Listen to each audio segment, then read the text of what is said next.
Welcome to the Smooth Brain Society, brought to you by Salient Podcasts and sponsored by, we don't have a sponsor yet, but when we get sponsored by someone, we'll put that in there. Open to applications. I am Sahir, and with me is Olivia. Hello. And just a quick rundown of what we're trying to do and what these podcasts will look like. Mm-hmm. So we're both students at Victoria University of Wellington. So our goal with this podcast is to bring psychology and psychology-related concepts to everyone at the university, everyone listening, in a way that people can understand. And the way we're doing this is we're getting people not just purely in psychology, but people working with anything psych-related in the wider context of the world and trying to get them to explain what they're doing and not just research, but work they do in the simplest way possible. Yeah, because I think so many people are interested in psychology, but it's often hard for people to access, I guess. Yep. So having done that little brief thing, let's start off with the first episode. In Latin, the phrase goes, funditum in septamus nunc hac sumus. Although people listening would be more familiar with its English equivalent, which was popularized by one of Canada's leading philosophers and musicians, Aubrey Graham, the saying is started from the bottom, now we're here. And while this podcast represents the first part, the entire statement perfectly encapsulates our guest's career in psychology at the Victoria University of Wellington. Having started off by doing their undergrad at VUW, they went on to attain their PhD in psychology at VUW as well, before going on to become a researcher and gaining their first permanent lecturer position in 2003. Since then, they have been awarded a professorship of psychology at the School of Psychology at VUW, received the National Teaching Excellence Award in 2008, the New Zealand Association of Scientists Science Communication Award in 2010, and VUW's Public Contribution Award in 2011. They have also held various administrative positions within Victoria University, including the head of the School of Psychology and the Dean for the Faculty of Science. Their research itself focuses around the application of social psychological theory to social and political behavior. They are also one of the principal investigators of the Youth Wellbeing Study, which is supported by the Health Research Council of New Zealand. And when asked how many postgraduate students they have had supervised, their reply was, and I quote, over 60 PhD students if you include both primary and secondary supervision, and I've lost count of the number of master students. It is an absolute honor for us to have them be the first guest on our show. So please welcome Professor Marc Wilson to the Smooth Brain Society. Ooh, yeah. So thoughts on that? If I'd known that you were going to be writing down what I was saying, I would have been a bit more careful. But I think the bottom line is if you stick around long enough, you collect a whole bunch of publications and a lot of students, particularly if you enjoy what you're doing. And this is a privileged place to be for that. Mm-hmm. So shall we start off with a little bit of that? Sure. How did you even get into psychology to begin with? Because you've stayed in it for a while. Yeah. Well, you probably know part of this here because you've sat in the lectures while I have introduced myself to students. So a long time ago, I started at Victoria straight out of secondary school, and I was going to code computer games. That was what I wanted to do. So I studied computer science for a couple of years, and I did atrociously badly, which is nothing to do with computer science. It was much more to do with me. I like to say that I was motivationally challenged, but lazy probably captures it a little bit better. So after 2 years, I wasn't allowed to carry on with computer science. I was considered to be a losing bet. So I had to ask for special permission to come back and carry on study. And I needed to find something else. And it just so happened my girlfriend at the time was studying psychology. I really enjoyed the sorts of things that she was learning about. And I thought it'd be an awesome way to spend the next 3 years in the same classes as her. So I enrolled in psychology and we split up and spent the next 3 years in classes together. But as I tell students, the big irony is that now I teach psychology and she works in IT, so you never know where you're going to end up. Wow. Yeah, I love that. I love that idea. And in fact, it's really important now when our careers advisors will tell prospective students that many of the jobs that they're going to do in 10 years' time haven't even been thought of yet. The reality is that we're probably not going to do the same thing for the rest of our lives unless we become a lecturer at a university. So that's how it all started. But like you just said right now, we won't be doing the same thing unless you're a lecturer. But even within that, you keep changing, don't you? Because didn't you start off as a stats lecturer? So while doing my PhD, I did some tutoring. And when I finished my PhD, I actually applied to do the, back then they were called assistant lectureships. So I had responsibility for the first year laboratories. So I organised those. And I kept on doing all the rubbishy jobs that no one else wanted until the head of department at the time, Sik Hong Ng, left for another position. So they needed someone to cover his stuff, so I stepped into a role of teaching fellow. And then ultimately in 2003, I applied for a job as a lecturer in advanced methods and statistics in psychology, which is kind of ironic because I was pretty sophisticated at the time. But even now, statistics and analysis have moved on so much that I'm completely reliant on people like Johannes Karl in the department to tell me what to do. But I think it is an irony because I failed Stat 193 the first time, which is the 100 level. That's right. First year stats course. That's right. If you want to major in psychology, you have to do that. And that was the time when I was sort of relearning how to study. I did a lot better the second time round, though, and I think it is a bit ironic that now I teach stats. Mm-hmm. Yeah, I feel like that would give a lot of hope to people who are maybe not doing so well, that they can still reach their goals, I guess. Well, there's research that says that people like me, talking about the challenges that we have faced in our own time as students is actually really useful to people. If you look at a class like Psych 121, which Sahir and I teach into, that's a class with 1,000, 1,200 people. It's not uncommon for lots of people in that classroom to look around wondering why they're the only one who's not holding it together and how come this guy at the front seems to know a lot. Yeah, well, I've been doing this for a long time as well. So it's really important to be reminded that we came from somewhere and not always auspicious stories. Mm-hmm. Yeah. What do you think changed for you? Was it the change of subject or was it you as a person that changed? Well, it was definitely two things. One was the change. I mean, I love psychology. In retrospect, I was the kind of person who always sat in the corner at parties and watched what other people were doing, which is the social psychology as far as I'm concerned. But the other thing was that around about the same time I was restarting, I became a father. I had twin daughters, and I went from having lots of time to muck around to not having any time to do anything. And so I had to become a lot more organised. And didn't have the chance to muck around. I wouldn't recommend that for everybody as an intervention, but it certainly worked for me. Marc Wilson's secret: have kids. Yep. And Yep. So while you were studying, has having kids influenced what research you wanted to do as well? Because it was around that time. Well, as I said, I've always loved social psychology. At one point, I was interested in cognitive science. There wasn't an option at the university to follow that through. But I really did enjoy anything that involved people coming together. And I suppose in part that's one of the amazing things about having kids. It's like there's research that shows that having a dog means that your social network is larger because you tend to go and meet people at the park who you otherwise wouldn't have. The same thing kind of applies to being a parent. I remember vividly being being the only stay-at-home dad who was part of the Penn group, which was interesting and a little awkward. I was a founding member of the Karori Fathers at Home group, where we would get together and discuss things like politics, rugby, and whether it was a good day for drying nappies on the line. But I never headed down the developmental psychology line. Although some of my research interests do intersect with that. I'm interested not in early childhood development, but the intersection of social psychology with human development. So things like attachment, for example, and how that influences our early childhood experiences of socialization impact on the way that we interact and the relationships that we build later on in life. Mm-hmm. So what do you mean by attachment? So attachment is often thought of as the sort of deep and enduring bonds that infants hold for their caregivers. Certainly the early research on attachment focused almost exclusively on infants. So you bring an infant into the laboratory, mum, because this is the 1970s, leaves the room, you record what the infant does. Then after a while, mum comes back in and you keep on recording. And secure attachments are evidence when a child will be upset when mum leaves the room. When mum comes back, they're rapidly comforted and then they're comfortable to explore.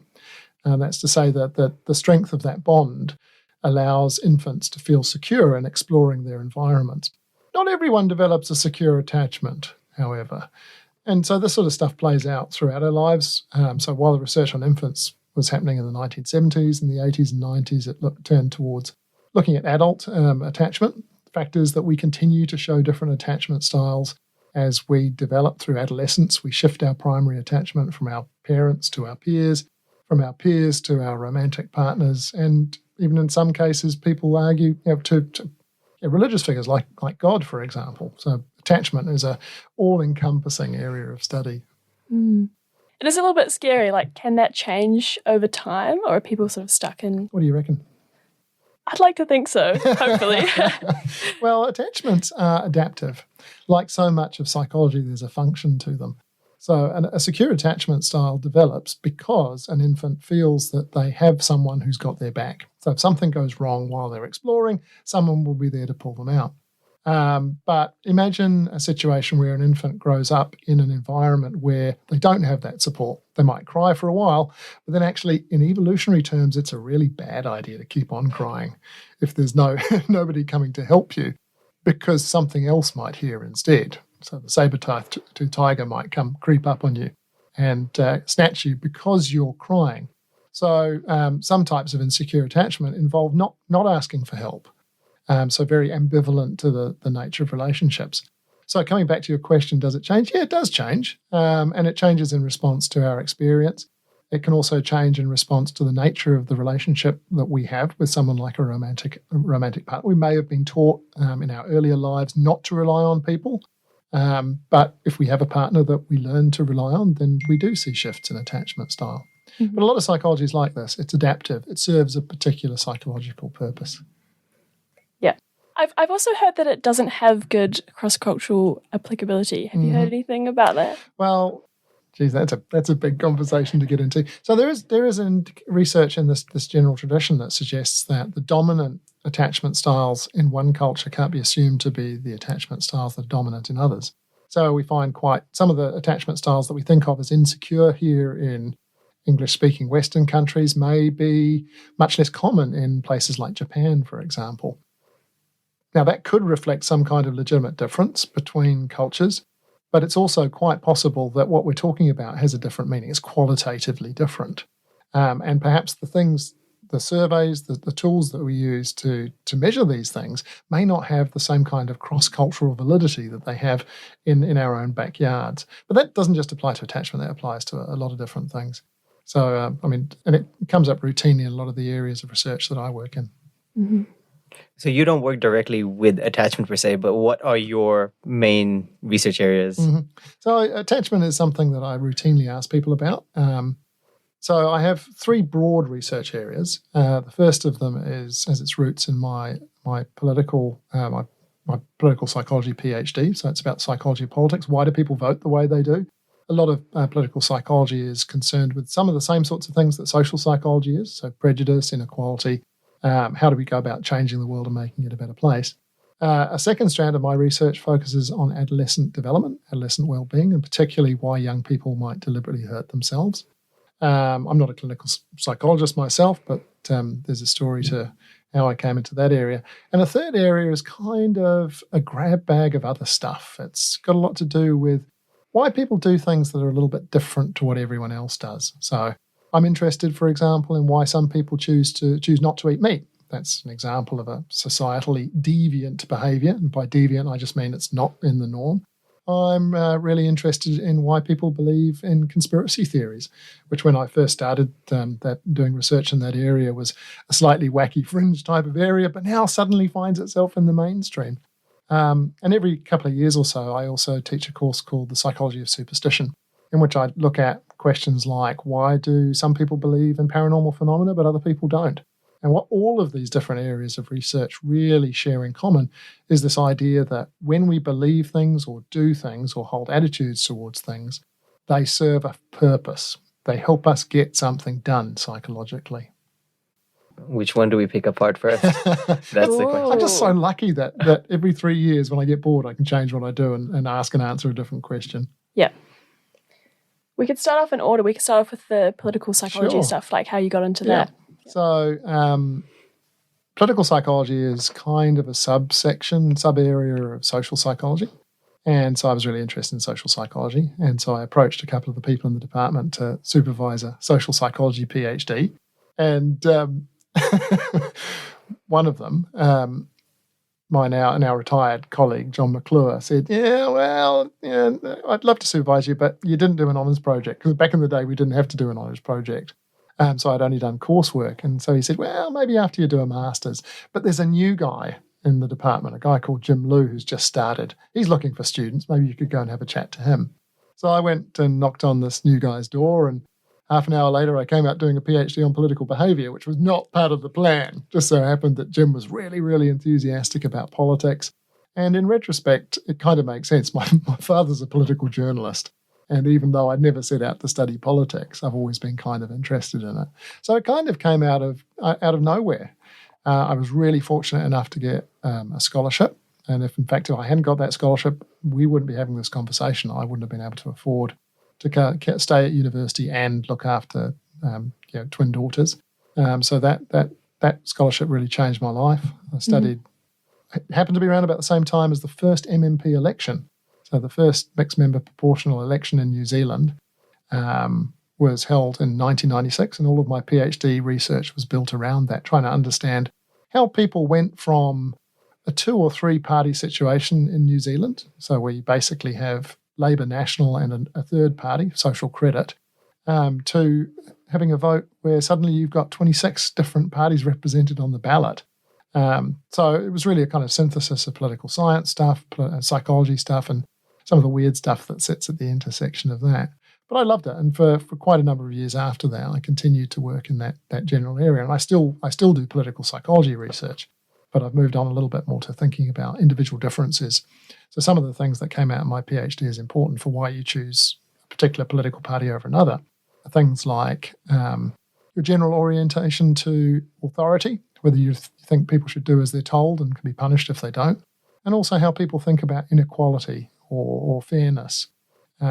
These are kind of the 2 platforms of not just what we vote for, but also many of the other things that I've gone on to study. Mm-hmm. Yeah. And how did those fields kind of come together? Was it quite a natural fit? And did you have people helping you sort of from both sides? So a lot of it involved going down to that big building that I never really spent much time in. It's got those things which are made out of dead trees. Books, the library. So I had to head into there and became very familiar with the indexing system and where to find political science. It was really interesting to me that there were ideas in political science and theory that had been talked about for 30 or 40 years that were only just becoming popular in psychology, but also things that went in the other direction. So, for example, in social psychology, there's a really important theoretical framework around identity called social identity theory, which has its roots in the 1970s and 1980s. In political science, around about the 50s and 60s, people were talking about something called party identification, which was the extent to which you think of yourself as a voter for a particular political party. And it wasn't until many, many years later that someone in political psychology synthesized these things and said, hey, this thing that people have been talking about in politics for literally decades is actually a social identity. And that's kind of both exciting, it's kind of fun, but it also means you have to be bilingual. So if you do an intersectional piece of research, you inevitably end up having to speak more than one language. Mm. So do you speak more than one language then now? I can dabble in it. I can read French, but I couldn't. So the Latin script. Yeah, well, I did. Back when I was a kid, I studied Latin for 6 years. And actually, given that that's the foundation of the Romance languages, I can usually work things out depending on where I am. Or I used to be able to before COVID stopped us from going anywhere. Yeah. And you still follow current politics? I do indeed. Mm-hmm. And in fact, with an election coming up next year, I've got several graduate students who are interested in using that as the kind of focus for their own research. So I'm kind of looking forward to that. Mm-hmm. Yeah. You mentioned COVID for your travels, but COVID as a social psychologist researcher must have been a goldmine for you. Yeah, not just for me, but just about for everybody, every other social scientist in the world. There are literally tens of thousands of studies that are sitting on preprint archives now looking at COVID, because actually our publication process takes so long that by the time COVID's finished, we'll still be seeing COVID papers coming out for some time after that. Yeah, I mean, it's important because it's topical. And to some extent, it serves as a new case study to try and test some of our theoretical assumptions about the way that people think about the world. So even before COVID had started, I'd been working with a couple of my own PhD students, Samantha Stanley and John Kerr, to look at different aspects of the way that people understand science. And what we had done was to take a couple of frameworks which are common in political psychology, actually in understanding things like people's attitudes towards different racial groups, and applied them to understanding how people think about, say, climate change in Samantha's case, or about thinking about various types of scientific issues in the case of John's research. And by and large, they actually work. So even though the things that I'm interested in feel a little bit bizarre and different, they all boil down often to the same sorts of things. So COVID now comes along, and what I find is that the same things that psychologically explain whether or not people believe in evolution, or whether people believe in climate change, or think fluoridation is safe, tend to explain our orientation towards COVID as well. And a really big part of this, as we've discovered in Wellington during the protests that characterised the beginning of the academic year in 2022, is that trust and distrust are really, really important.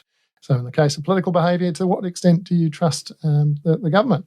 In the case of things like COVID, to what extent do you trust not just the government, but medical authorities as well? And we've seen a real dramatic rise in Aotearoa around conspiracy theories. And this is one of the things that's really intrigued me here, many of which have been imported from overseas. But there are also some very good reasons why, even though we might characterise things like conspiracy theories as the province of tinfoil hat-wearing weirdos, that actually, again, this serves a psychological purpose. The case study that I often roll out when I'm teaching about conspiracy theories is a thing called the Tuskegee syphilis experiments in the United States, which went on for 30 years, during which African-American men were told that they would receive free medical treatment for syphilis, when in fact they were receiving only placebo. They were receiving no treatment at all. And the point of the whole study was to understand what happens if syphilis is left untreated. The answer to that is actually some really, really bad stuff, including death.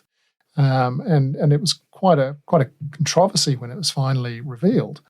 This is also suggested to be part of the basis for why in the United States, African Americans are less likely to take the drugs that they are prescribed by doctors, because not unreasonably, 30% of them say, what if this is some kind of a test? What if the government is experimenting on us? Look, there was this thing back in time which was proven to be a conspiracy against us. How do we know that that isn't the case now? So in the United States, the belief that AIDS was deliberately created to target minorities, or that the CIA released drugs into African-American neighbourhoods as a form of genocide, is endorsed by something like a third of the African-American population. Mm-hmm. So those beliefs are kind of like a self-preservation kind of thing? There's lots of arguments that have been made. One of them is that human beings are kind of pattern recognition machines, and the idea is that if there's something out of place in the environment, we need to pay attention to it, because it could be something really dangerous. It could be that saber-tooth that's coming to take away the baby, for example. And conspiracy theories are an example of when that pattern recognition machine becomes too sensitive. And it may well be adaptive, in fact. Is it better to be wrong and find that there isn't something bad going on, or to miss a situation where there is something bad going on that could potentially kill you? So that's one of the arguments that's being made. Mm-hmm. What are some of the others? That people are whack jobs, ignorant, stupid whack jobs. I mean, we see that play out in the some of the sort of stereotypes we see play out on popular media.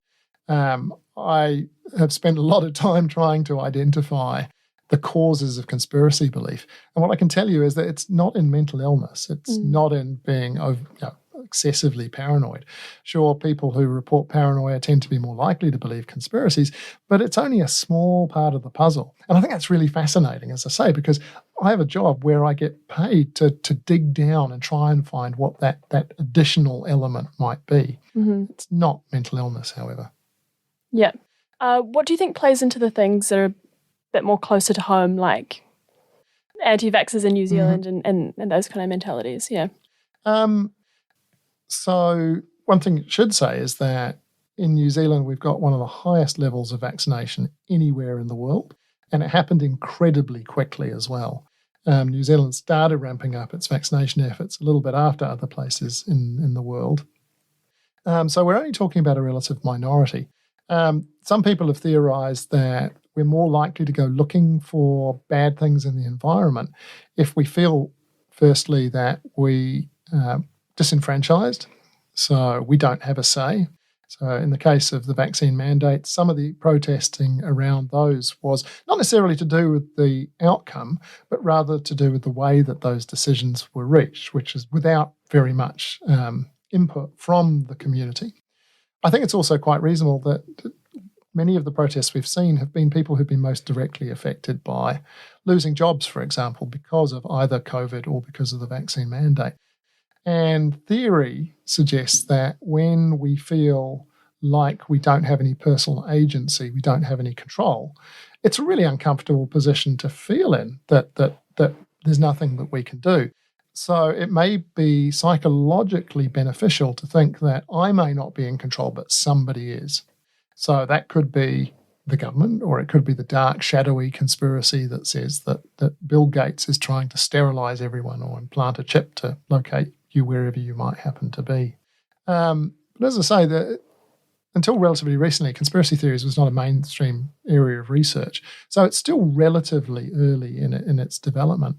And in fact, there's some fascinating research that has come out of Otago University recently where Jamin Halberstadt, his former PhD student, Anna Stoyanov, get people into the laboratory and deliberately make them feel powerless to see whether that impacts on the conspiracy endorsement. And they find relatively little. And it may be a feature of New Zealand or it may be something else, but they don't find very much support for that, even though some other people in other parts of the world say that they have. So does the idea of feeling like powerless like play into other sorts of things like authoritarianism and so on? Nice segue, Sahir. So a lot of my research focuses around this idea of authoritarianism, and I've kind of alluded to it already. It's an idea that has its basis in the 1950s when people were trying to explain the atrocities of the Second World War. And one of the explanations for why people do bad things is potentially because they're bad people. And for the people who propose the authoritarian personality, it's the idea that there's a particular personality type that was particularly prevalent amongst the people who followed the Nazis, the Third Reich, that is overly obsessed with authority. You should do as you're told. If you don't do as you're told, it's okay for you to be punished violently if necessary. And a very conventional view of the world is not changing. Now, that idea was really, really popular for about 20 years before falling out of favour for a variety of theoretical and practical reasons. But it was resurrected again in the 1980s in the form of something called right-wing authoritarianism, which stripped off a whole lot of the detritus that the authoritarian personality had accreted and boiled it down to those three basic elements relating to authority. And there wouldn't be very many political psychology or political science or social psychological surveys these days that don't include some measure of authoritarianism. It turns out it's really, really strongly predictive of things like how you feel about people of different ethnic and racial or faith-based groups to yourself. So I've done an awful lot of, most of the students who've come through psychology at Victoria over the last 20 years have filled in one of these surveys for me at some point. Interesting. Do you also look at, in the political science realm, do you also look at not just why it happens or where people fall, but how you can sort of fix things or make people do less destructive behaviours? Or that'd be awesome, wouldn't it? So there's a couple of answers to that. One of the sad realities about a lot of research on things like prejudice seems to be that just knowing that someone is different from you sets the foundation for some kind of intergroup conflict, even if it's on the basis of something totally meaningless. So the social identity research that I referred to earlier on initially involved getting a group of boys together, showing them two paintings, one by Klee and one by Kandinsky, and saying, which of these do you prefer? And then boys didn't even have to tell each other which one they preferred. But then when they were tested individually afterwards, they were told, imagine that there's a group of people who like the painting that you do, and there's another group of people who don't. Now, we're going to get you to allocate meaningless points to these two meaningless groups. And what they showed was that even when these points have no meaning and the distinction between the groups has no meaning, you don't even know who's a member of the other group or even of your own one, people tend to allocate more meaningless points to their own group. So, and this isn't even like the conflicts that we see playing out on television at the moment. The situation in Ukraine, for example, where there is multiple types of resources that are being conflicted over. They're ideological, but they're also land, they're resources, like oil, the access to oil and things like that. That's so much more tangible than the kinds of things we're talking about in the context of social identity theory. So that's one of the depressing takeaways from social psychology, is that people tend to feel negatively about people who they think are different from them. The other problem with our theories is that they do a really good job of explaining why things don't change, why they remain the same.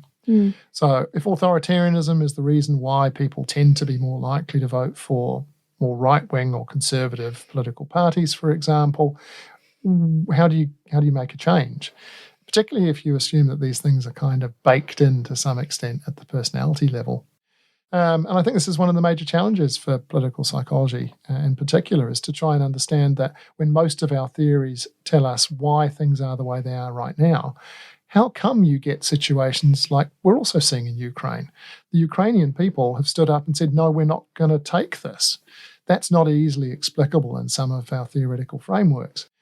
The Arab Spring, where after decades, centuries of reasonably authoritarian rule, people rose up and said, no, we're not going to take this anymore. And that's kind of exciting, I think, to try and grab these things.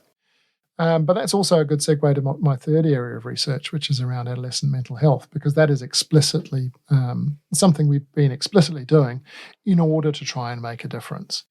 So by trying to understand, for example, why people hurt themselves, what kind of resources can we build? What kind of interventions can we put in place to make it so that if people do hurt themselves, that it doesn't turn bad? Or alternatively, how do we prevent people from hurting themselves in the first place? And if someone is hurting themselves, what do parents do to support their kids? Could we just start off by explaining what NSSI is for a start? Yeah, so the research that I do specifically around adolescent self-injury is based on a concept called non-suicidal self-injury. And it's the idea that people can hurt themselves deliberately, causing body damage to their bodily tissue for reasons that have nothing to do with ending their lives, and also that aren't socially sanctioned. So I'm sorry, things like piercing and tattooing don't automatically make it into this definition of NSSI. And the reason why I got into this in the first place was because my wife, who is a clinical psychologist, came home from working one day and said, wow, so many of the clients that I see, they hurt themselves. And I thought, wow, that's really interesting. I don't understand that at all. I don't remember seeing that when I was at school. I mean, I remember Harry sitting in the back, sticking drawing pins in his arm to show how hard he, oh, yeah, that was self-injury. I didn't recognize it at the time. So I did exactly what I get paid to do. I went and did some research on it. And I asked a fairly large group of first-year students whether they'd ever hurt themselves in a variety of ways. I was amazed to find that something like more than half of them said that they'd hurt themselves in a way that was consistent with this definition of non-suicidal self-injury. And that was a real eye-opener, because even research using those measures in other parts of the world have not found levels that are generally as high as the ones that we find here. Interesting. So you make the distinction between non-suicidal self-injury, but they're usually often not suicidal. Yeah. So there's a turf war. So depending on where you are in the world, you'll research NSSI or you'll research self-harm. Self-harm is a broader category which includes NSSI, but also things that might also involve suicidal intent. And one of the reasons why there's this turf war is because it's very difficult to disentangle sometimes the reasons behind people's hurting themselves. So in the UK, for example, they've decided they're not going to try and disentangle the intent. They're just going to focus on all forms of self-injurious behaviours. Whereas in other parts, say, of the US and parts of Europe, this definition of non-suicidal self-injury is what people focus on. And we tend to define it very much in terms of the behaviours that are involved, and that by and large we know aren't actually don't cause loss of life, for example. I also started doing research on NSSI because I was worried that ethics committees weren't going to let me do research on other things.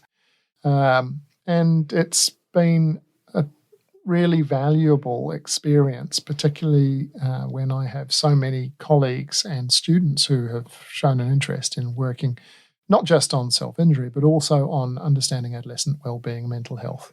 And it's been really quite inspiring to have people come to me and ask to be a part of these things. Yeah. How do you even go about conducting such research? Well, we do it in very much the same way that I do other types of research. I ask people about their behaviour.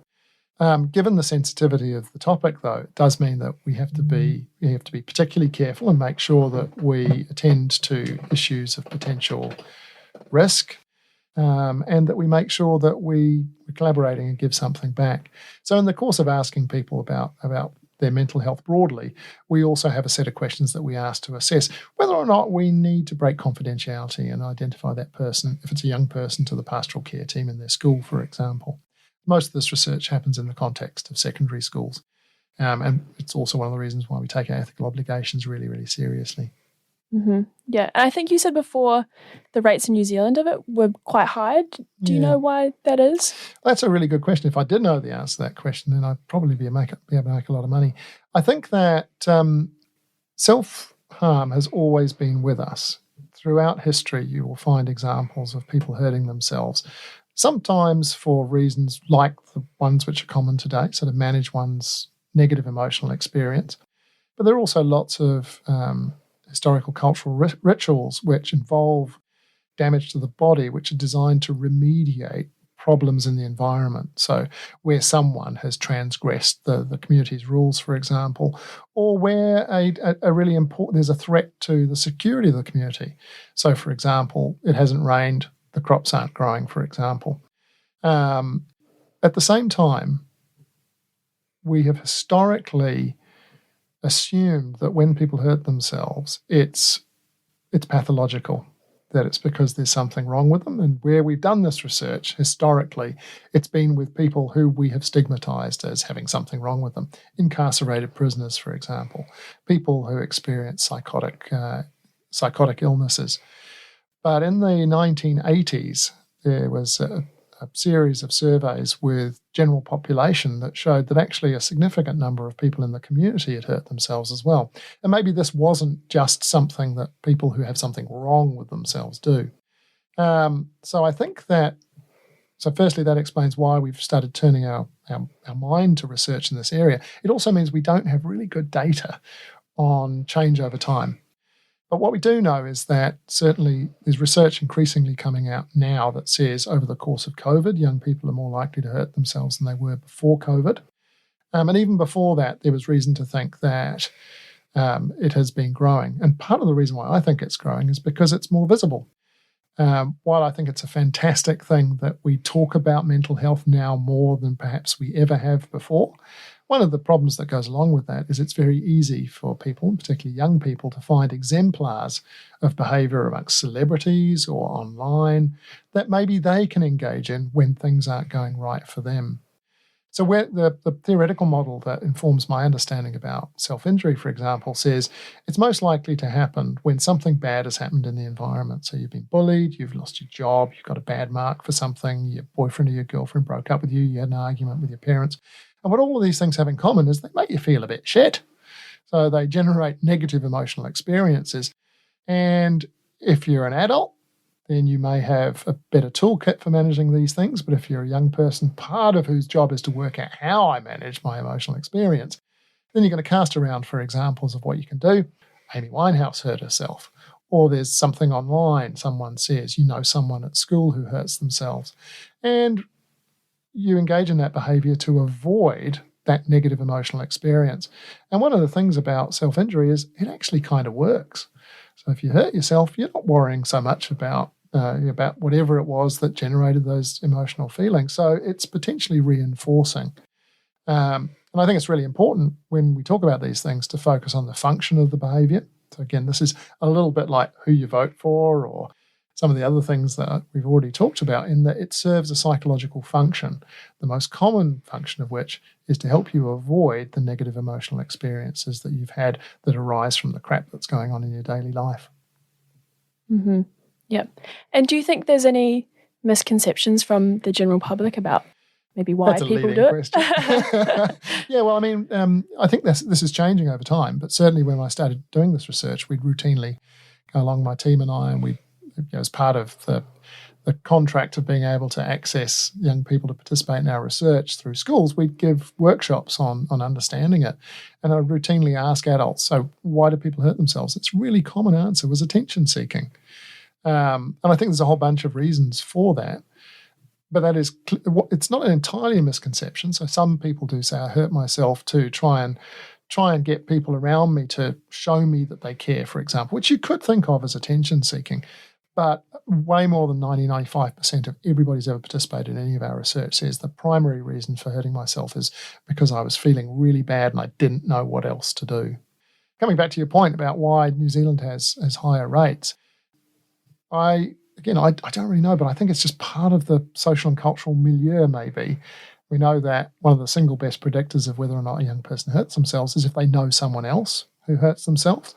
So the more people who hurt themselves, the more you're likely to know someone who hurts themselves, and particularly if it's a family member. That's one of the single largest predictors of engaging in self-injury. Yeah. Oh, I'm also just really curious what your key takeaways would be from your research that people that support people with these issues. Yeah. Well, I think that it's probably freaks people out a bit when they find out that someone they know is hurting themselves. I think that, and this applies to me as well, people should be really careful about not stepping outside the boundaries of their own skills. So I'm not a clinical psychologist, and I shouldn't be trusted with anyone's mental health. Yeah. So if someone disclosed to me, I would try and find someone who actually has those expertise. So if it's a parent, for example, who's discovered that a young person in their lives is hurting themselves, go and talk to your GP.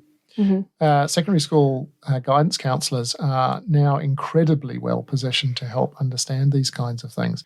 One of the things that we found in our research over the last 10, 15 years that we've been doing it, partnering with secondary schools, and as part of that, giving back to those communities by providing professional development for people who work to support youth, is that they're now the experts on this because they see it, at the coalface, and they've also got the benefit of having heard us talk a little bit about where it comes from.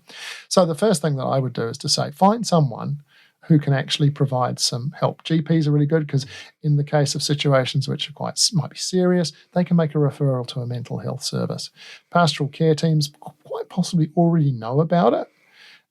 It's a tricky ethical area for people who work to support youth in schools, but they may have some suspicions that someone is engaging in things that aren't necessarily good for them, and will be able to provide some kind of guidance around that. I think the trickiest group of all is friends. So when you find out a friend of yours is hurting themselves, it's really easy to I'll say suck in, which makes it sound really negative, but we want to help our friends, right? I think it's really good, again, find out where to take someone to get the help that they need rather than taking on that burden for yourself, particularly at a time like this where COVID has impacted on everybody's well-being. Yeah. Because we already spoke about like New Zealand having like higher self-injury, are there any other differences in self-injury both across cultures and then within, suppose, say, genders per se? So the stereotype of self-injury would be that who hurts themselves more? What do you reckon? This is the audience participation part. What do you think? Female? I think they hurt themselves differently. Yeah. I reckon it'd be about the same, but they hurt themselves differently. So the international research on this is either that young women are slightly more likely to hurt themselves or there's no difference. And part of that may come down to how you ask the question. So a really common way to ask a question about self-injury is to say, have you ever, without intending to end your life, hurt yourself deliberately, e.g. cutting? And what we tend to find there is that with that particular question, young women are more likely to say yes than are young men. If we say to people, have you ever done any of the following things without intending to end your life? And we might give a long behavioural list of things that includes cutting, but might include other things like banging parts of your body against things. then we find, in my research at least, we often find that gender difference goes away. And I wonder whether or not this is because we know the stereotype. I was about to say punching a wall. Yeah, exactly. So we know those stereotypes. So it might be when the young men look at a question like that, they go, oh, I'm not the kind of person who does that. I'm not a young white female. So when I punch the wall, that doesn't qualify. So I wonder if that's part of it. Yeah. Did you want to talk more about your other research interests in terms of adolescent mental health, if we want to move away from the... Well, so I mentioned attachment earlier on. So the way that we do this research is that a lot of it involves longitudinal surveys with the same young people who participate several times a year or several times over the course of several years.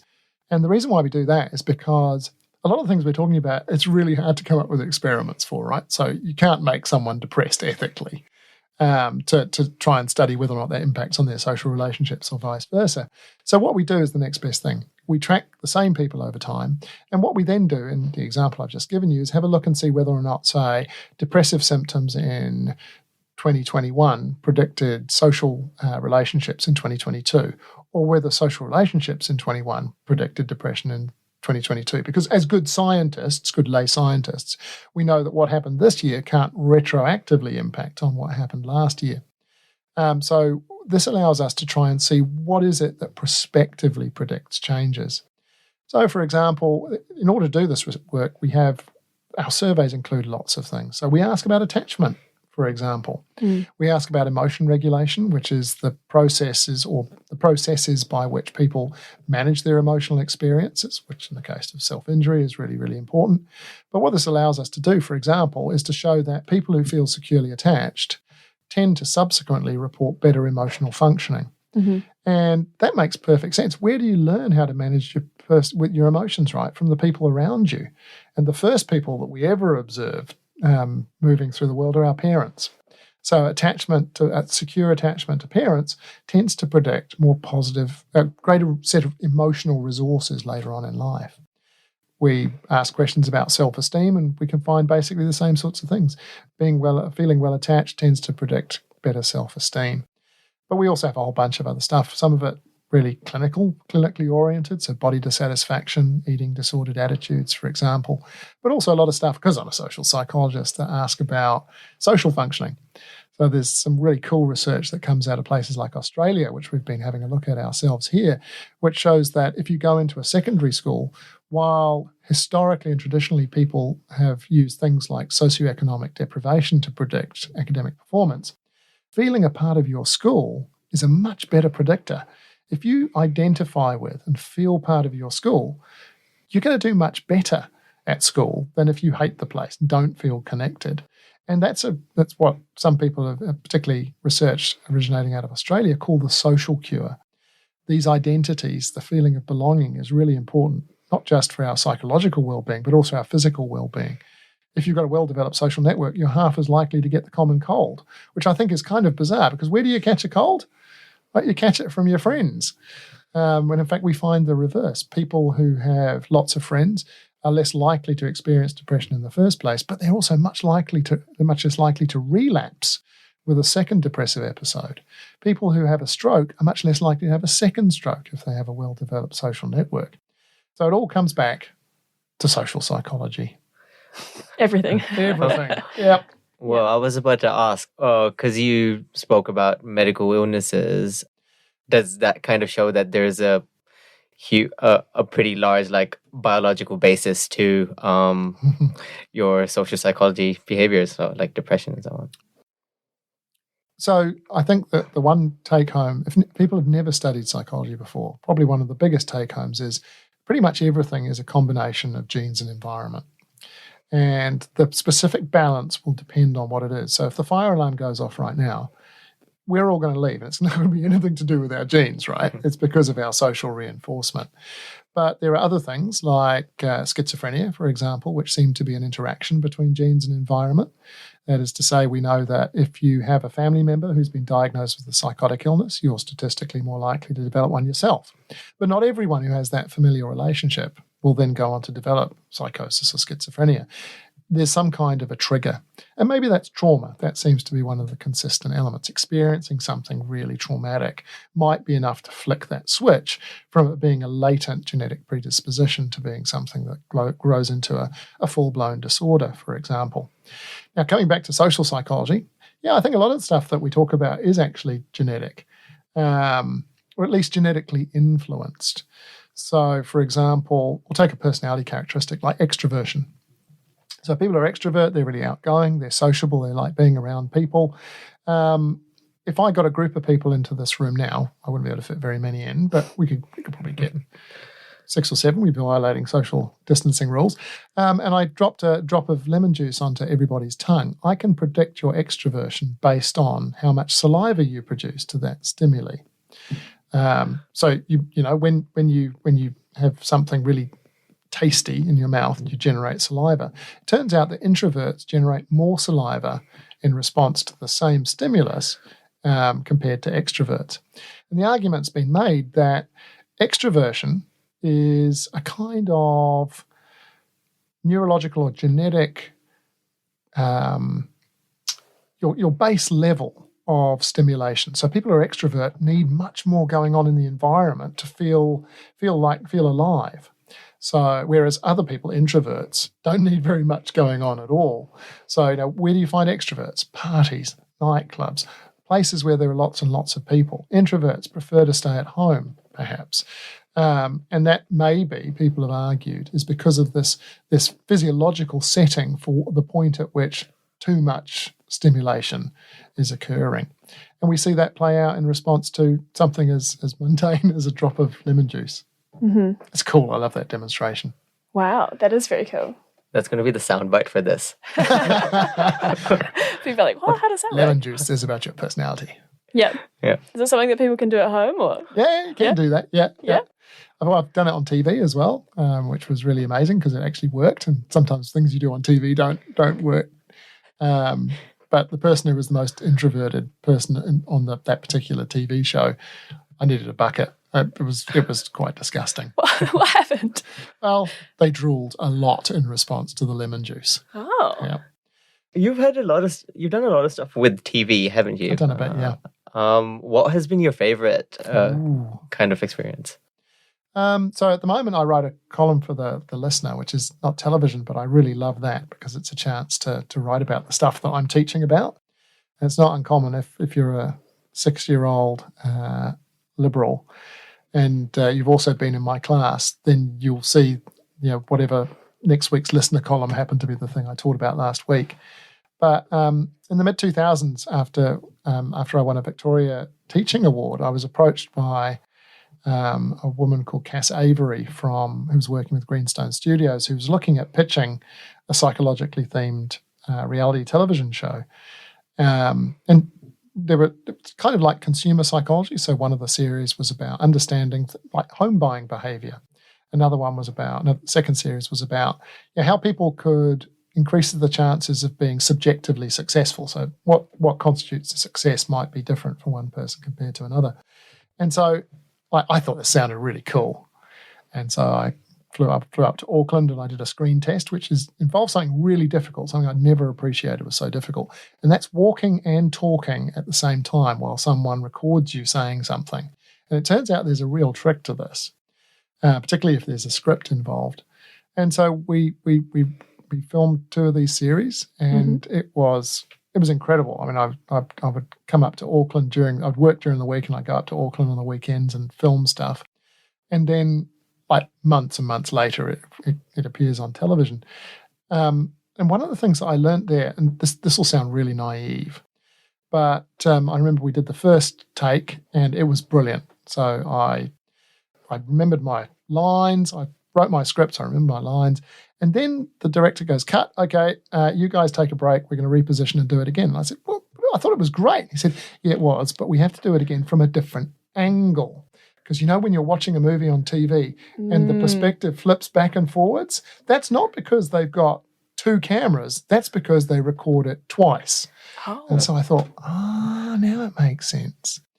But for a long time, it ruined my enjoyment of television, because whenever I was watching things, I would be watching for, I see, they're slightly out of sync. They've gone and reset and done it again. Oh, yeah. But that was really cool. I mean, all of those experiences of working with television are a little bit like preparing a class. Is trying to come up with a script that gets sometimes complex ideas across in as efficient and accessible a way as possible. And I really loved that. It was just really cool and completely different from any experience that I'd ever had as well. Yeah. What do you think helps when communicating science to people, like some difficult concepts? So I think same things that work in teaching work. So there's research that shows that analogies are really, really helpful, metaphors. So if you can find a complicated idea that can be analogized to something that people are already familiar with, then that's really, really useful. So our Deputy Pro-Vice Chancellor, David Harper, at one point taught my wife when she was in the clinical program at Victoria, was teaching neuroscience and brain anatomy, and he talked about the way that the brain works in terms of plumbing. Water flowing from one place to the other. And that was really, really handy for the people in the class, sometimes for whom the brain structure stuff is really, really complicated. Asa here. I don't know what you're talking about. Yeah. I don't know either. I mean, I know that we have brains, or I'm told that we do, but I don't study them myself. So analogy is really, really useful. Unfortunately, where it breaks down is where analogies are incorrect. So there are a few mythical types of analogies which might actually work against science communication. And again, this is a real challenge that we've seen in recent times, but not just because of COVID. In Aotearoa, we're lucky enough to have an organisation called Science Media Centre. Science Media Centre is gets government funding to try to facilitate interactions between scientists and journalists. So they put journalists together with people who have the expertise, but they also provide a lot of support to scientists to actually work out how to best communicate some of these really complicated ideas. And by and large, SMC is really, really successful. I think they do a fantastic job.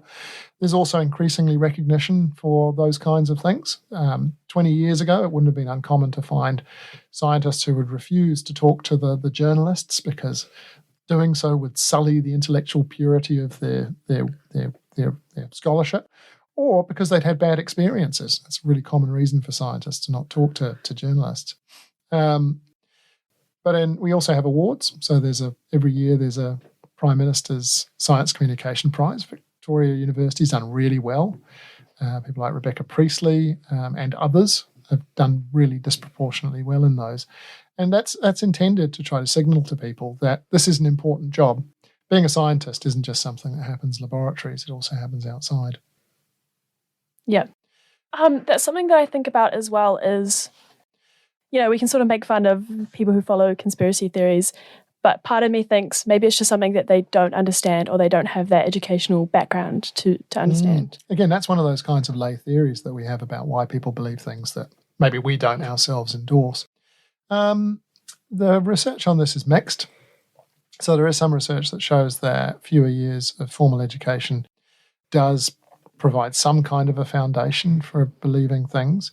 But I don't think it's necessarily because of people not being smart enough or not having the right knowledge, but perhaps it's more about something that I think universities are about. Universities don't teach stuff, they teach how to think. So less education means that maybe you have fewer tools in your rational toolbox to work through things. So someone may think that something sounds quite credible that they otherwise mightn't have if they'd had the opportunity to, they had different tools in their toolkit.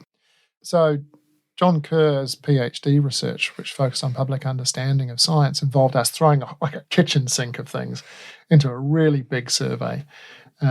We contacted the Sunday Star Times and said, hey, would you promote a survey for us about science? And I've worked with the Star Times before, so they said, yeah, okay, as long as it doesn't cost us too much. We said, no, it'll cost you nothing. And they went for it. So much to our amazement, 9,000 New Zealanders participated in that survey, and we asked questions about, we even had a science literacy set of questions. Do tomatoes have genes? And the answer is yes. But some people haven't had the opportunity to learn that tomatoes have genes. If you have enough of those kinds of questions, you can get an index of people's literacy with sort of common scientific ideas. How much formal education have you had? Do you believe in conspiracies? Are you religious? Basically, everything that we could think of that the literature said was associated with how people think about science. And in the end, what we found was that one thing was an element in people's skepticism about every scientific issue we asked them about. And it was about trust in science and scientists. So it's not so much do you know the stuff that scientists talk about, it's do you trust them? And New Zealand has a very high level of trust in our scientific and medical authorities. There's reason to think that that's grown thanks to COVID. That's not necessarily the case everywhere in the world. And part of that's because increasingly science has become politicized. So if we look at Donald Trump's term as American president, there was a lot of public denial by him and his advisors and members of his government of fairly orthodox kinds of scientific positions that I think it's reasonable to think undermined people's trust in science, or at least made them wary of it. So just as some of the stuff we saw at Parliament around the protests earlier in 2022 seems to reflect a distrust in government and other authorities, science can be one of those. Mm-hmm. On the same lines, do you think it's also has to do a little bit with how the internet algorithms kind of like once you get a certain type of information, you are fed more of that type of information, and that plays a role in... I'd be surprised if it doesn't. And thanks to the 2016 US election, actually, people became really, really interested in this. And certainly what the research seems to show, just shows that we already know, is that if you go onto Facebook and you put in a search for a particular thing, that increases the likelihood that the next time you go on, the feed will include things along those lines. And I think this is important because it actually illustrates something that was one of the things that I found in my PhD research, which is a long, long time ago now, which is that persuasion can be active. So it can be people actively talking about something and trying to convince someone to vote National, vote ACT, or vote Labour, or vote Green. But it can also be passive in terms of the people we surround ourselves with. So if all of our friends, for example, are New Zealand First supporters, not only are we more likely to hear stories about voting for Winston Peters back in the day, but we're also less likely to hear positive stories about politicians who represent other parties. And I think this is one of the things that's happening with social media.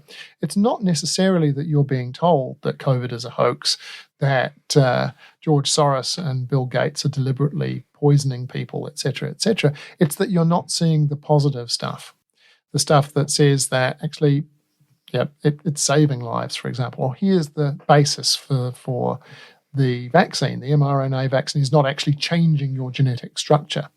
And that kind of illustrates more that passive persuasion type of element. Mm-hmm. Do you think it takes a lot of effort to try and see positive and negative from both sides? Is that something that people should... I think that it's made difficult by the sheer volume of information that we have. The internet means that we can access information that would have been very difficult to access.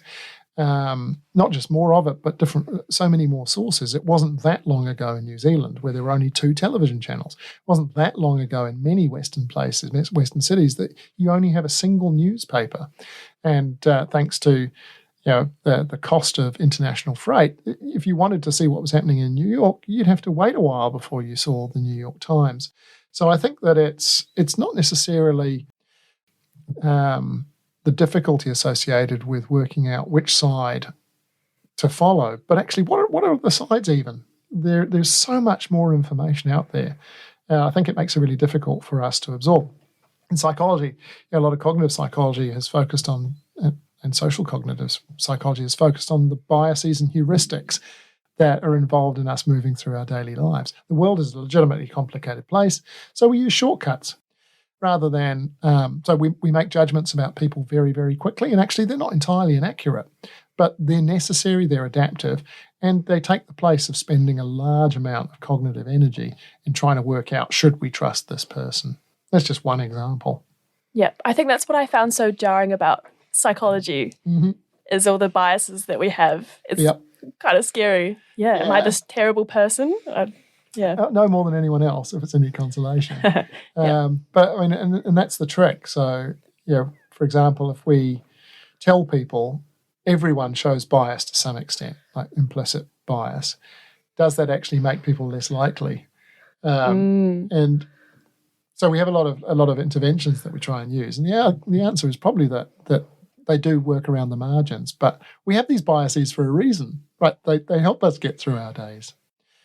I was also thinking about, as a psychology communicator, have you noticed some things that people love hearing and some people hate hearing certain things? What do you think? What do you think would be the top? If I was to make a list of things that people ask me to talk about, what do you think they'd be? Ooh.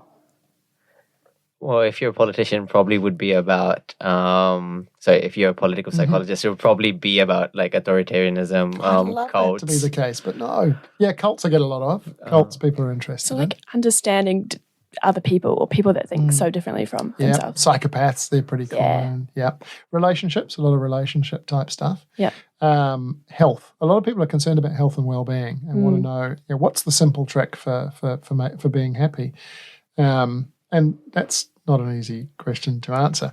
But what I would say about some of these things now, like people are fascinated by psychopaths and cults. And I think that this, again, reflects something about our psychology.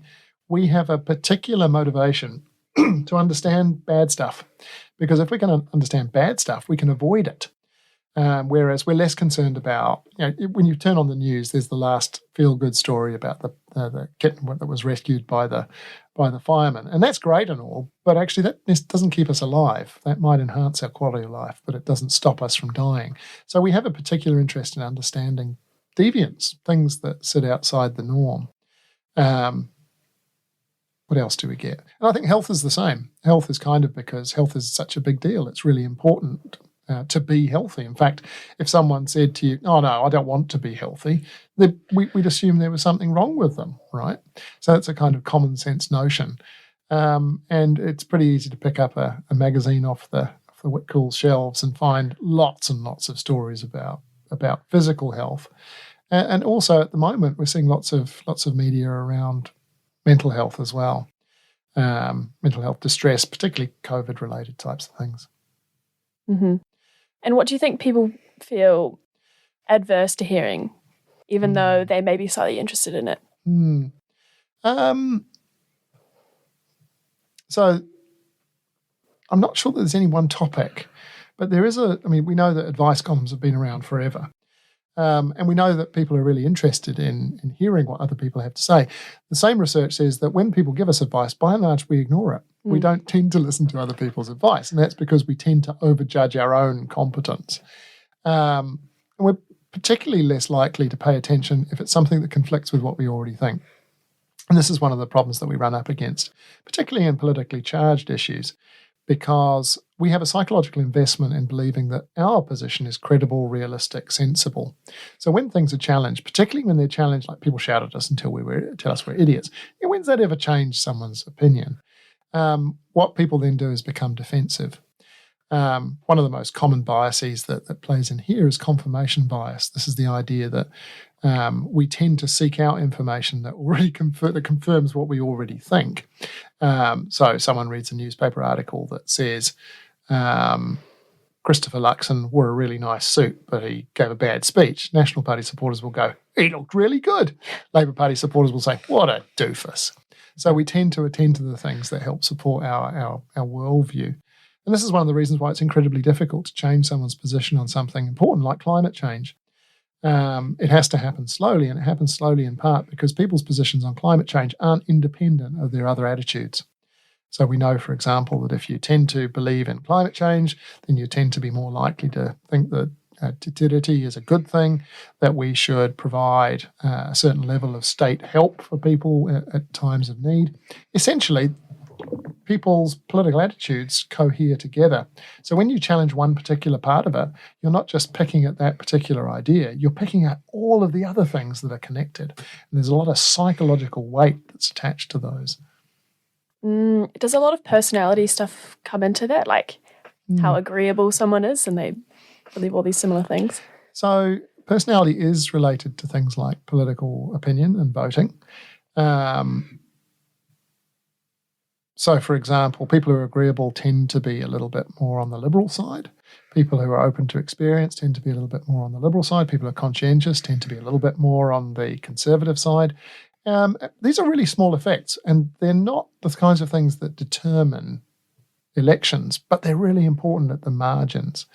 In my own research, personality is important because it also is related to some of these ideological dimensions that I've already mentioned. So authoritarianism, for example, the other one that I've referred to as sort of being about hierarchy versus egalitarianism, we call that social dominance orientation. And in combination, those two things explain something like 50% of your voting behaviour.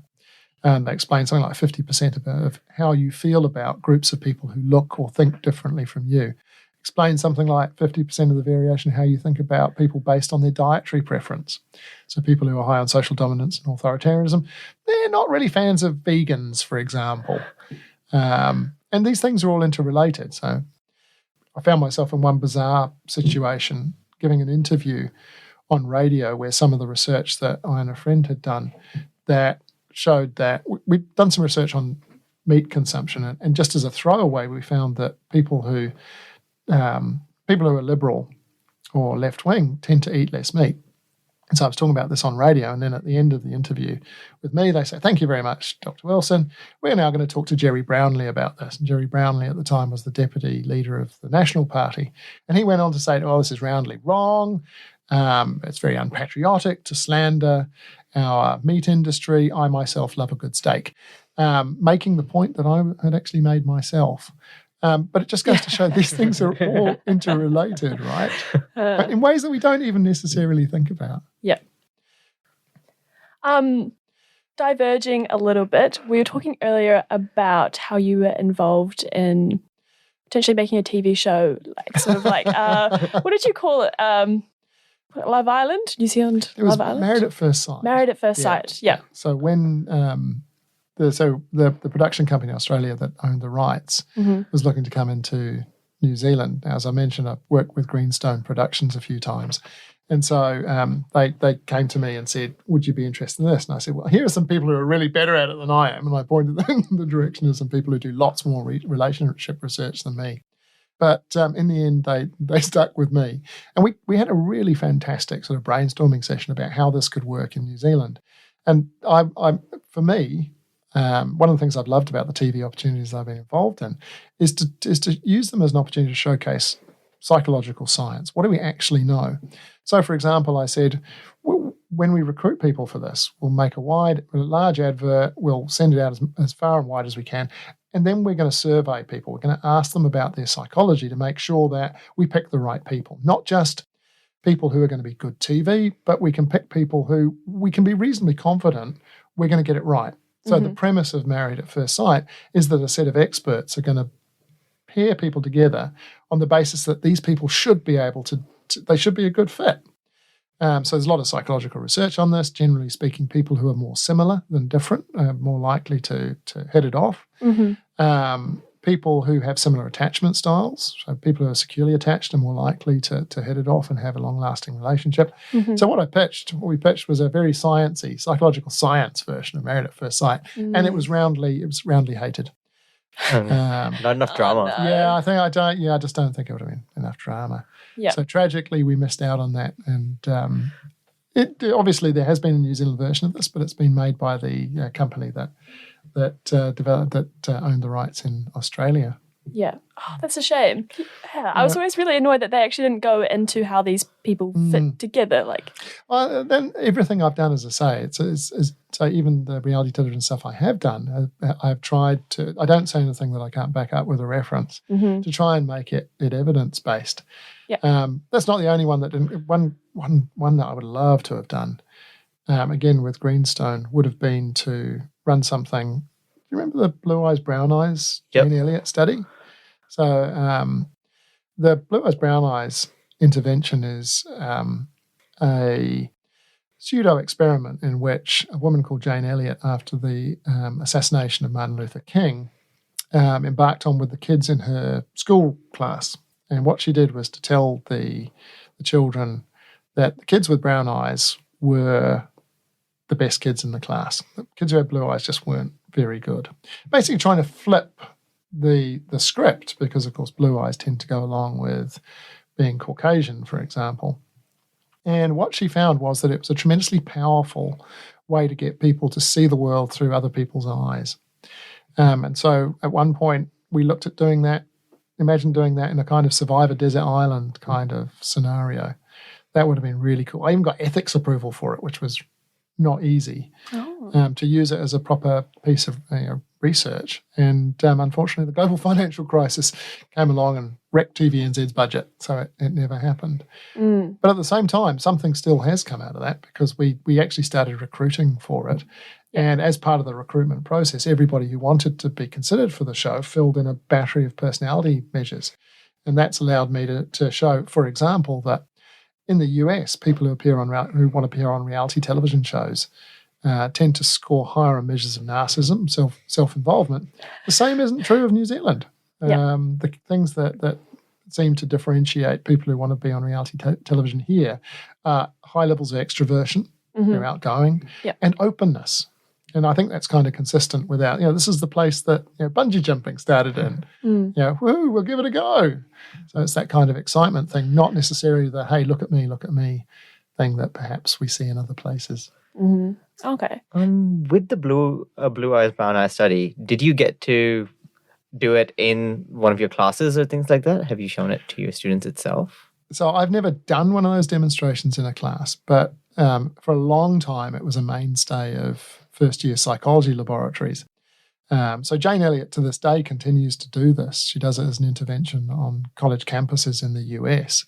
And there are several documentaries about this and how powerful it is, because research shows that it does lead to a change in the way that people think, particularly about race relations.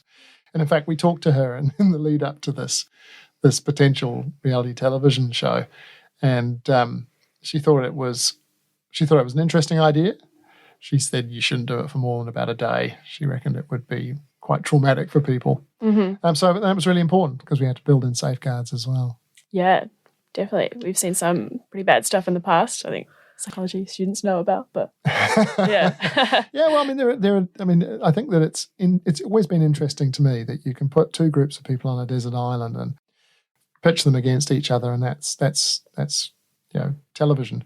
But if I wanted to do that, as a research study, I'd need ethics approval for a start. And actually, we get some useful insights out of things like Survivor that actually would be quite hard to do if we did do research studies. But I mean, the Stanford prison study is probably one of the ones that really sticks in my mind. Philip Zimbardo building a simulated prison in the basement of the Stanford psychology department to try and understand what was it about the conditions of naval prisons that led to riots. And that was an incredibly influential piece of work. Then in the late 1990s, Stephen Reicher and Alex Haslam were given £2 million by the BBC to build a simulated prison and basically turn it into a reality television show. And in many ways, it showed similar kinds of things to what the Stanford prison study had showed. And just like the Stanford prison study, it had to be ended early for a variety of ethical reasons. But I've talked about my collaboration with the Sunday Star Times. I've done lots of things like that I think are really cool opportunities, not just to leverage psychology, but also to take psychology out there and show people, because people are fundamentally fascinated by what's inside there and other people's heads. In an ideal world, if you could create your own reality TV show, what would you want to see play out, or what would you want to show people about other people's psychologies? Oh, that's a tough one. It would have to be ethical, which narrows it down quite a lot. I mean, I think some of the classic studies like Milgram's obedience studies or Robber's Cave, which is a lot like Survivor, getting two groups of boys and pitting them against each other in competitions, for example, have been really important for informing our understanding. I think something that would ideally be targeted at maybe the intervention part that you were talking about. How would we actually make the world a slightly better place would be a cool thing to try and do. But of course, Robber's Cave was intended to do that. the point wasn't to create intergroup conflict. It was to try and test some of the dominant ideas at the time about how you reduce it. But the problem was that they were so successful at creating the intergroup conflict that the boys ended up leaving before they fixed it the first time that they did it. So maybe something focusing around making the world a better place. I'm curious with your involvement with TV and also in print as well. Do you have any tips for, public speaking or writing? I think that would be quite interesting to hear. So I am by nature quite relatively introverted, and the only reason I ever started tutoring as a third-year psychology student was because I knew that if I did an honours year, I was going to have to give seminars, and that freaked me out. So I tentatively put my trembling hand up to tutor, and that was incredibly useful.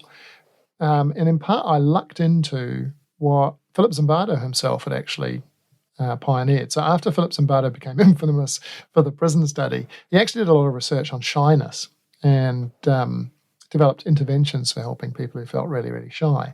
And one of the things that I find really useful, I've certainly found then, was to not imagine that it was me giving a talk, but it was that I was an actor and the role that I was playing was giving that talk, and that the role I was playing was someone who was very comfortable with public speaking.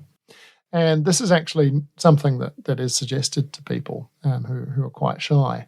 And what happens over time is once you've done it enough, actually the line between the role that you're playing and the person that you are starts to blur. So that's the sort of thing that's really worked for me. So a bit of method acting, you say? Yeah, a little bit like that. Yeah. Fake it till you make it. Yeah, but I don't need someone to put me in a wheelchair like Jared Leto apparently has been asking the production crew to do. Yeah. Oh, I wanted to ask one last thing about your research, which we didn't cover. You did mention your work with the Treaty of Waitangi in general and cross-cultural stuff on a broader scale. So could you talk about that for a bit? So as kind of a sub-area of my political psychology research, I've always been interested in how people think about our cultural context. So one of the things that I am tremendously proud of for Aotearoa is the existence of te tiriti. And one of the things that gives us is a basis for having conversations about race relations that is missing in many other parts of the world. I remember years ago going to my first Australian conference and hearing people there talking about colonisation as the invasion. And that was amazing to me. It was an incredibly strong way to refer to it. Australia doesn't have something that's a direct equivalent of te tiriti. And in fact, there are many other places in the world where similar documents don't exist. And while we know that minorities in Aotearoa tend to experience disproportionately negative outcomes, Māori make up, 15-16% of our population? If you look at the Australian Aboriginal population, that's 2 or 3%, and they tend to be localised in faraway places. If you look at First Nations people in Canada, we're looking at about 2 or 3%. So I think the te tiriti has been really important in providing a bit of a context for the difficult conversations that we have to have. So I've been interested in looking, for example, I've been involved in research looking at how people think about history in terms of the way that it informs our understanding of the present. So 90% of New Zealanders would say, if I said to them, come up with a curriculum for a New Zealand history course, 90% of people would say te tiriti is really important. What that would miss, though, is how they feel about it. So some of those people would think it's important good, some people would think it's important bad, and a lot of people would think it's important in the middle. So I'm really interested in that. And because everyone thinks it's so important, it doesn't really predict much of a difference in our other political attitudes. People routinely mention the world wars, World War I, World War II. In fact, if in cross-cultural research that's looked at what Jim Liu calls social representations of history, we find that when you ask any group in the world to list the things that they think are historically important, wars really feature up top. And that illustrates my point about if we can understand bad things, then we can avoid them. But there are also some really important variations of this. So we got Anzac Day in April that commemorates our relationship, Australian-New Zealand relationship. But it often, stories about that relationship often coalesce around Gallipoli, an example of a really atrocious military engagement where the Anzac forces were landed on the wrong beach. They were supposed to be landed somewhere safe. They were landed on the wrong beach, and there was an absolutely horrendous battle that followed. And that's been really important as a foundation for part of our national identity. National identities are forged on battlefields. And this one didn't just allow New Zealanders to feel like they'd stood up and be counted, but they had done it in a way that didn't require. In fact, it happened in the context of a mess up by British military in part, giving the wrong information. And these are kinds of those baptism of fire stories that help us develop the myths of our nationhood. At the same time, sometimes these myths conflict with each other. Sometimes, like the signing of Te Tiriti is sometimes articulated by political figures or commentators as divisive, as something that we should get rid of. We should get rid of Waitangi Day because it just gives people an excuse to fight over history. In fact, research shows that people are increasingly, they increasingly like the idea of identifying Waitangi and Te Tiriti as one of the foci of the way that we think about ourselves as New Zealanders. Mm-hmm. So the New Zealand national identity itself, because as you mentioned with Te Tiriti, some people see it as positive, some neutral, some negative. What does that mean for the New Zealand identity itself, or like national identities in general? How well does it encapsulate people? So our identities, like lots of the other things that we think about, are multifaceted. So for some people, there may be people out there, as well, research suggests, maybe 5 to 10% of people who don't think Te Tiriti is important, but they'll think that other things are. And so if we think of our national identity like our psychology, which is an interconnected set of ideas that have connections with each other that vary in their strength, some national identities will be defined really strongly by Te Tiriti, while others will be defined strongly by something else, like rugby, for example. I mean, I've always been intrigued by this. I often get asked, why is rugby such an important thing? And the answer is partly to do with that social identity theory that I talked about. Feeling like we identify or belong with something, particularly if that something is positively valued, benefits our self-esteem. So the fact that New Zealand is known for its rugby, we are routinely considered to be exponents of that, we collectively, through the All Blacks, makes us feel good about ourselves. We get a little bit of boost to our self-esteem. And there are lots of other group memberships which can be similar. Not everyone in New Zealand likes rugby, so Green Party supporters tend to say that they're less likely to be a fan of rugby, but they're going to have other things that they hang on to as being an important part of their identity. So, for example, race relations, in fact, are something that's more a key to those kinds of more liberal identities. Mm-hmm. Of course, the problem is that when we lose the rugby, we don't get that self-esteem boost. And then we have to deal with it somehow. Ah, that's interesting. How do we deal with it? What do you reckon? Is that increase in domestic violence? Well, that's an interesting argument that's been made. The data on that is relatively limited. A lot of it's anecdotal. I think it's not unreasonable to think that if you invest so much of your self-esteem in something and then it doesn't come off, that you're potentially going to lash out. I mean, what the research suggests is that there are 3 common ways that we deal with the damage to our social identity. One of them is to go, I never liked it anyway. Let's watch the soccer, right? Yeah. That's right. So find something else that you're going to saddle your horse to. Yeah. Another one is to find a different domain of comparison. So sure, we didn't win the game, but we played the most entertaining, exciting rugby. Mm-hmm. And we've seen these on those rare occasions that New Zealand doesn't win. We see all of these things come out. And the third most common way is to redouble our efforts. So go out and buy the merch, wave your flag even more enthusiastically, chant even louder to try and make our team win. Yeah. And if we think again, coming back to the stuff we were talking about, conspiracy theories, and cognitive dissonance, it's a little bit like that, right? When the prophesied day comes about and the world doesn't end, not all of us go, stuff this, we're going to go and do something else. Some people go, wow, just imagine how much worse it could have been if we weren't paying attention, if we weren't praying as hard as we can. Yeah. Do you think people have the capacity to say, hey, we were wrong, or hey, our team lost, and just to be accepting? We know from our experience that is the case. but it's not necessarily the majority of people who say that, right? Yeah. And this comes back to that investment that we have in seeing ourselves as being credible, reasonable people moving through the world. Anything that challenges that is going to be deeply discomforting. Yeah. And what research would say is that a relative minority of us actually would person up and, and say, actually, you know what? I was wrong. Yeah. I imagine that would be quite the opposite in people who are depressed. They'd have different sort of connotations. Well, there is that research that suggests that people who are depressed have a more realistic view of the world.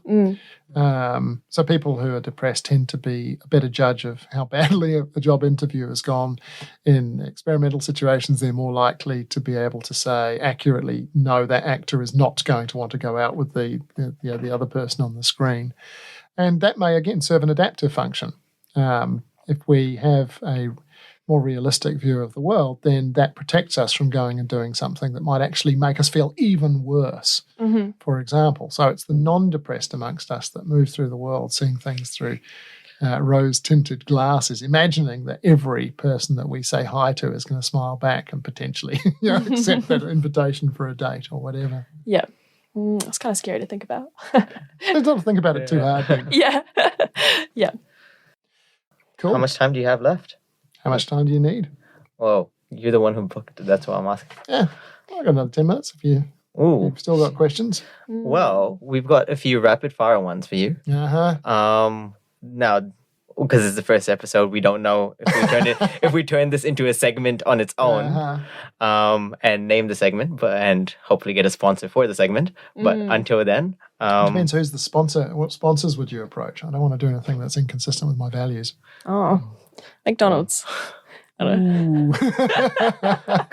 Crypto.com. Ooh. What do you have against McDonald's? I thought you were going to say, what do I have against crypto? I'm fundamentally conservative. And so I'm the sort of person who would go, I don't have any shares, stocks, and that sort of thing sounds a bit too scary. So I never gamble. Yeah. Well. Fire away then. Fire away, Sahir. All right. Let's start then. So summer or winter? Summer. Movies or TV series? Oh, let's go movies. All right. If your life was a movie, what genre would it be? It would be a slasher. And I can tell you who'd play me as well. Go on. Bruce Campbell. Ooh. So Bruce Campbell is a B-grade movie actor, and he was close friends with Sam Raimi and his brother. And when they were young, they made a whole bunch of fan movies, and one of them grew out to be the movie Evil Dead, which is one of the best horror movies of all time. So if someone was going to play me, it would be Bruce Campbell. I have on my bookshelf one of his biographies called If Chins Could Kill. He has a very well-developed chin. Morning, noon, or night? Night. Outdoors or indoors? Outdoors. Cats or dogs? Ooh, dogs. But I feel bad about it. Yep, fair enough. What's your weapon of choice? A fountain pen. Which superpower would you like to have? I've asked people this. I have asked generations of students what superpower they'd like. And it depends on gender. One of the most common one for young men is invisibility, and I don't want to think too hard about what that means. Flight is very common, but the one that I would like is teleportation, because then I could get up only 5 minutes before having to be at work. Yep. So COVID helped you then, because Zoom. Yeah, but once we came back from the first lockdown, I ran about 5 minutes late for every meeting because I'd forgotten that you have to get up and move from one room to the next. Yep. All right. Is a hot dog a sandwich? I don't think even in America it's a sandwich, so it's definitely not a sandwich. What was your least favourite type of music? Opera. What's your favourite cuisine? Indian. What's the ugliest fruit or vegetable? It's a very, very unfair question. I'm not wild about okra. What's okra? So they're a little bit like beans, but they've got a kind of star shape to them. They look kind of cool, but I find them a bit slimy. No, I agree with you on that one. Yeah? I don't like okra at all. Yeah. Oh, can you buy them in the supermarket? No? Yeah, sometimes you can find them. Yeah. I'm interested that things like broccoli, for example, there's a genetic component to how people find the taste. So some people find them really, really bitter. Same thing happens for coriander.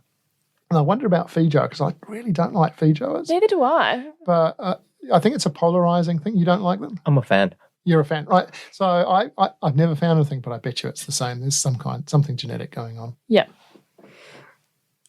Okay, if you could be an animal, what would it be? Well, my dog seems to have a pretty happy life. I'll tell you that. It does nothing. Yeah. Sleeps. Yeah. Eats. Annoys its parents. Yep. What is the worst thing you've paid money for? What's the worst thing I've paid money for? Sorry, this isn't very quick fire.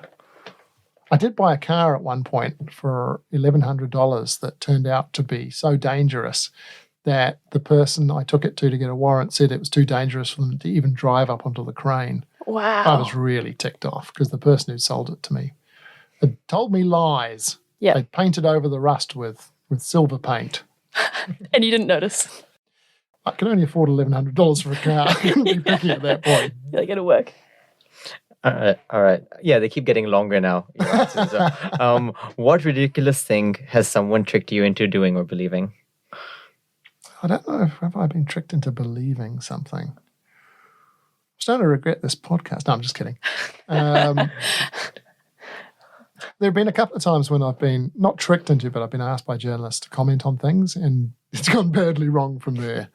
One particular memory was when Tariana Torea made a suggestion that Māori should be referred to by some kind of other designation, and she had a very good reason for it. But I was asked by a journalist what I thought, and I said, well, language changes, morphs over time. It's not unreasonable. These sorts of things might. For example, some of the labels that we use to talk about groups of people. So, for example, we don't talk about insane people anymore. We don't talk about people being mad. And the next day in the newspaper, it's like university doctor says Māori are like insane. What? Whoa. Yeah, so I learnt a really important lesson that day, which is think about what you're saying with the journalist so that it's harder for them to take it out of context. So if anyone's interested, Science Media Centre has what they call a desk guide, which has sort of like a whole bunch of quick tips on how not to screw it up. Yeah.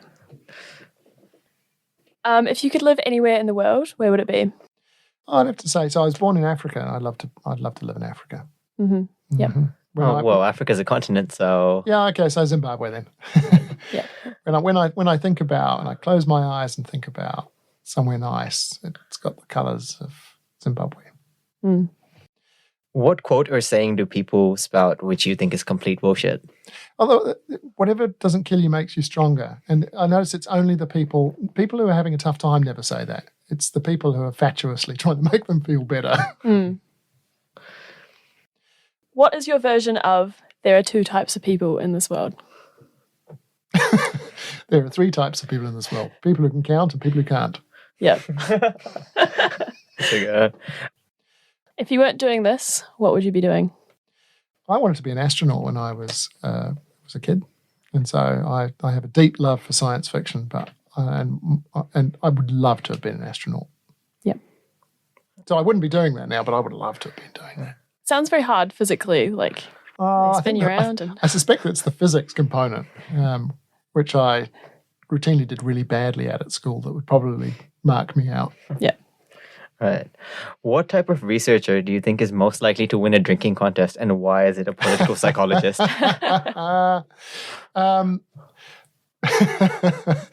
Well, my father's a political journalist, and I remember for years he would talk about investigative reporting, and it took me a while to realise that actually what he meant was going down the pub, because that's where so much political scuttlebutt happens. I was about to tell you a story about who won the Parliamentary Press Gallery drinking competition, but I'm not going to tell you. Oh, you got to go now. No. Are they a retired politician, or are they still... Okay. Which unfortunately is quite a large number. Yeah. Doesn't narrow it down. Nope. No. All right. The last question. Lastly, if you could give us any piece of advice, what would it be? I think coming back to what I've said earlier on, make as many mistakes as you can in your 20s, because you've got so much time to recover from them. I think be brave, feel the fear and do it anyway. And don't forget what it's like to be a student. That's what I always tell myself. Yeah. I think it makes it easier to empathise when someone comes and asks yet another question about whether or not this is examinable. Or can I get an extension? Yep. Well, awesome. That's all the questions we had for you. Thanks for coming on. Thank you. Lastly, if people wanted to contact you, how do they get in touch with your research work? You in general? Yeah, I'm Googleable. Although there is a soccer player, I think, who's got the same name. Yep. You can easily find my VUW email address by going on the Victoria University website and looking for Marc Wilson with a C. Awesome. Well, thanks so much. Yeah. Any final words? No. That's Awesome. great. Thank you. Thanks. Cool. Ka kite.